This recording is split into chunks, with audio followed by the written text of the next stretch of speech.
Just give us a pick and shut up. Where? Yeah, what's up, people? Straight from the Depression Cave. Just gotta do a quick market wrap. For all you guys that were patting me on the back about that fire call, thanks a lot. I appreciate the accolades and everybody coming to the room to see what's going on. Got a bunch of new guys. Hey, listen, we make calls all the time. We love the FSLR. We love the GMCR. We were trading them in the after hours market yesterday. That's how much we loved them. We like that Mako also. And the silent but deadly pick was the SNCR, but we couldn't get any bid on it. We couldn't get an offer on it. It was just a weird circumstance that it was trading like it was halted, but it wasn't halted in the after hours yesterday. Looked like there was no bid on the stock. Looked like the thing was going to open up at 16. Thing opened up at 17 and change. Next thing you know, 500,000 shares went through. The stock spikes up 4 points and just sits there for the rest of the day.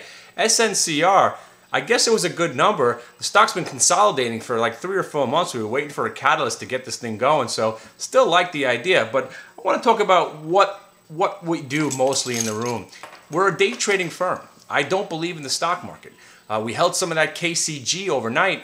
Luckily, when you hold overnights, the rule is you play whatever you get that next morning. So as soon as the market opened up, as soon as this thing started trading, it was up in the 7s, bang, I got out. It didn't gap, didn't do anything, got out. The GMCR, if you were holding that overnight, you sell the gap. FSLR, same thing, opened up. Now, on the day trading side of the day, we had a fantastic day. We were waiting for FSLR to break 18. We got in at 18. Bang, made some cash. We had the Q-Core, QCOR. We're trying to play. We need a new crop of dead cat stocks to play with now because all our stocks made moves. FSLR, GMCR, WLT, US Steel, Soda. Basically, they've all had some nice moves. So we went to the next tier of stocks, the Q-Core. And then, of course, the fire. We went long the fire today after it shook everybody out in the morning. So the main thing is I want you guys to come to the room to listen to what we do. And what we've been trying to do is trying to make it as precise and concise at the same time. Telling you exactly what we do, where we're getting in, what we like, and what we think is going to happen, and where we're holding it. If we're deciding we're going to hold on to something, normally it's a very small lot just to keep ourselves involved. Most of the stuff we're trying to do is stay liquid. Okay, so let's get back to why we want to be in cash every single day. KCG. Whether or not you think this is going to disrupt all market stability. Listen, everybody is in complete awareness that the market is broken. Come on. So what?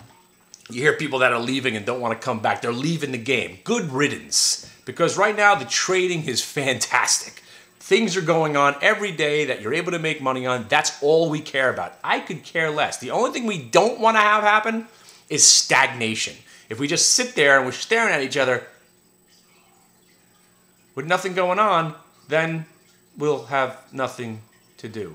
But because of the high frequency trading, because of the bullshit algorithms, because there are still enough participants, things still keep happening. And you know what? If the market crashes again, we'll have that to do. And you know what? If we start rallying out of nowhere, we'll have that to do. There's always going to be something. I think the days of just sitting around and looking at each other and going sideways, I don't think they're going to happen. Speaking of that, we are in August. So we can expect that. We can expect volumes to shrink up even more so than they have. We can expect markets to be doing not too much. But again, when you start expecting something, you have a self-conceived notion going into the next day, and that deludes you. So let's talk about what insanity is. What's insanity? Everybody knows that classic definition. Doing the same thing over and over again and expecting a different result. My definition of insanity is knowing that something works most of the time and straying from the course. Oh, I've got something that works 85% of the time. No, let me try something else. Oh, but this one works 90% of the time. No, you know what? I'm gonna go take a shot. We talk a lot about psychology of the market and things that you need to stop doing, things that you're in your head that you can't help doing. No matter what, I still did it today. So the KCG, I see the stocks, it's $7.20. Next thing you know, I'm like, what? $5.20. What? Next thing you know, it's at $5. Oh, it's $4.80.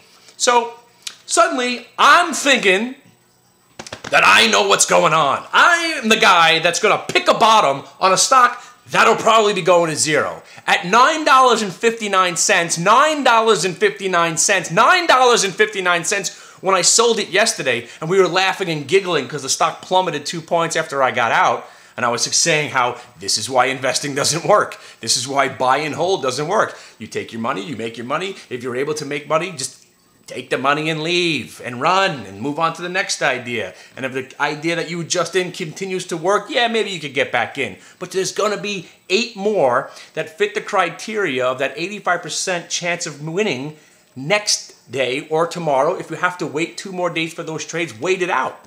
If I'm telling you something works 85% of the time, why the hell would you try anything else?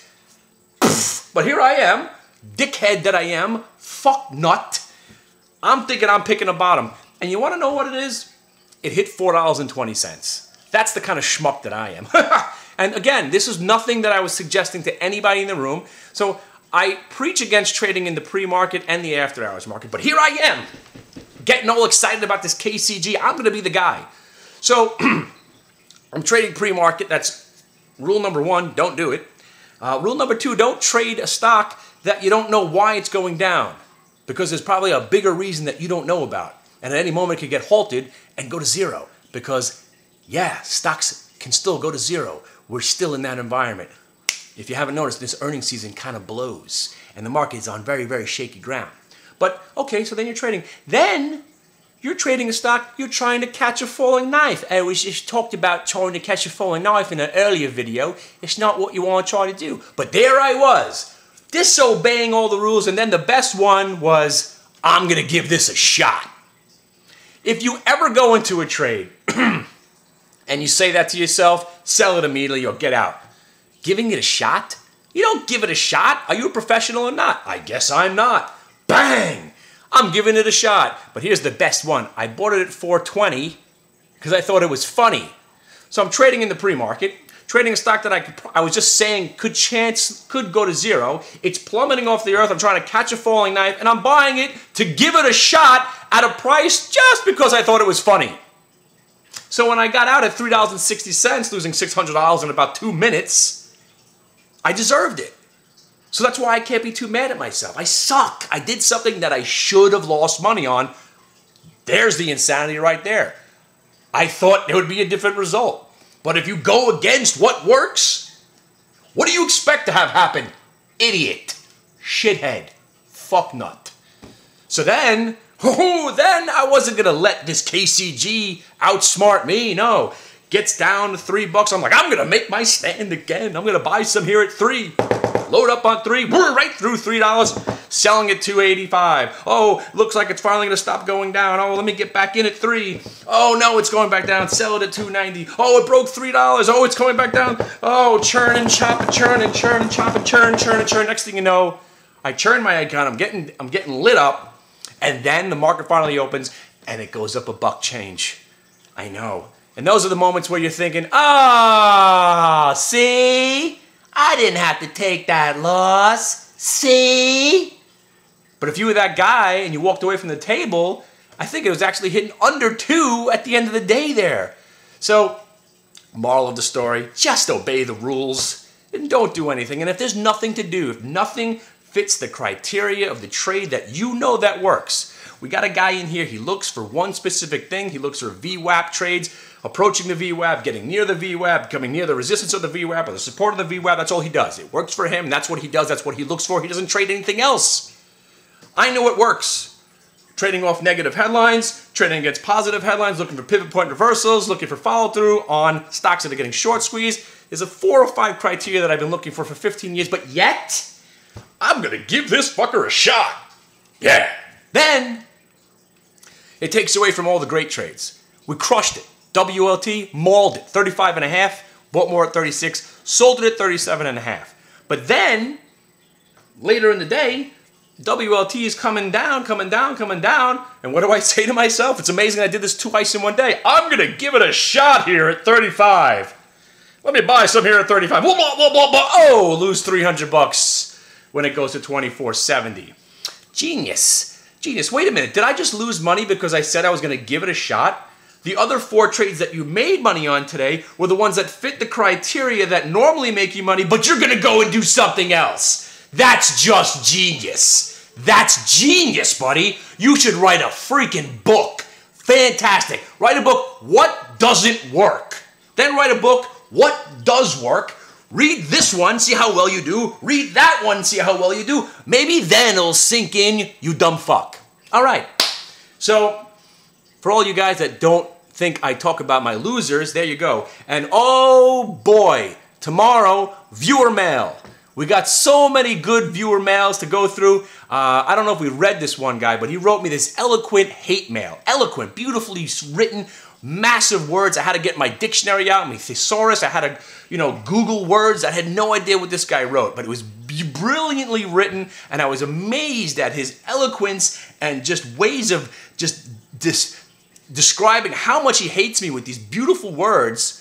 And I was very upset. And then he wrote another email where basically he broke it down a little bit simpler, and we'll get to that tomorrow. And now he also wrote a third email today, which really solidifies, I think, what he thinks about me. And I think it might be a romantic thing. He likes my eyes at this point. All right, anyway. What did we learn? We learned social media is a fad. Some reason LinkedIn doesn't want to go down. Facebook, Zynga, Groupon, remember those stocks? Teehee, you don't want to own stocks. KCG, you don't want to own stocks. The Fire, you don't want to own stocks, but you can play them. And when I own a stock for 2 or 3 days, I don't even consider that owning a stock. But for the love of God, don't let a trade go against you and then you just say, let's see what happens, and then let it become an investment. You don't want that because you didn't want to invest in the company in the first place. Don't let a bad trade become an investment. That's rule number 54. Thanks for playing. See you in the room. And if you don't know where we are, please, for the love of God, figure it out. Send me an email, Jefferson@hitthebid.com, info@hitthebid.com. Email me on the Facebook. I am everywhere. Hit the Bid Radio on the StockTwits. And if you don't have a StockTwits account, what are you doing? It's the best way for us to communicate with each other. StockTwits. It's Twitter with stocks. Genius.